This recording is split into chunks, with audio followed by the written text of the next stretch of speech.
In today's video, I'm going to teach you how to change version in Midjourney. If you've ever noticed your results looking a little different from what you expect, chances are you're on a different Midjourney model version.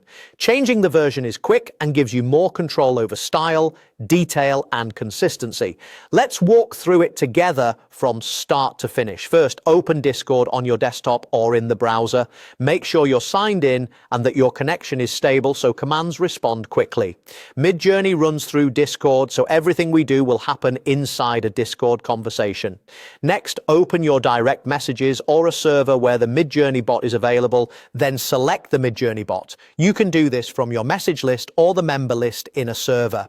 If you don't see the bot, double check that you're in a space where Midjourney is installed or that you've joined the official Midjourney server. You don't need to start a new thread. Any chat with the bot will work. In the message box, type the command /settings, written as settings, and send it. Discord should auto-complete this command. If it doesn't, make sure you type the / first and that commands are enabled in that channel. When the command runs, Midjourney will reply with a settings panel right in the chat. In that panel, look for the prompt that says adjust your settings here. You'll see buttons arranged in sections. This is where you control your defaults, including which model version you're using.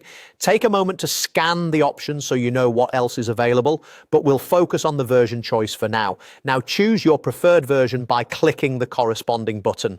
The model choices usually include the latest Midjourney version and often a few earlier ones. Newer versions are typically better at detail and coherence, while older ones can have a distinct look you might prefer for certain prompts. When you click a version, the button should highlight or confirm the selection. That change applies to all new prompts you run after this. No need to reselect every time. It won't affect images you already generated. A couple of quick tips before we wrap up. If results suddenly look different later, repeat these steps to confirm you're still on the version you want. And if the settings panel doesn't appear, try the settings command again in a different chat with the bot or refresh Discord. That's it. You've successfully changed your Midjourney version, giving you more creative control with just a few clicks.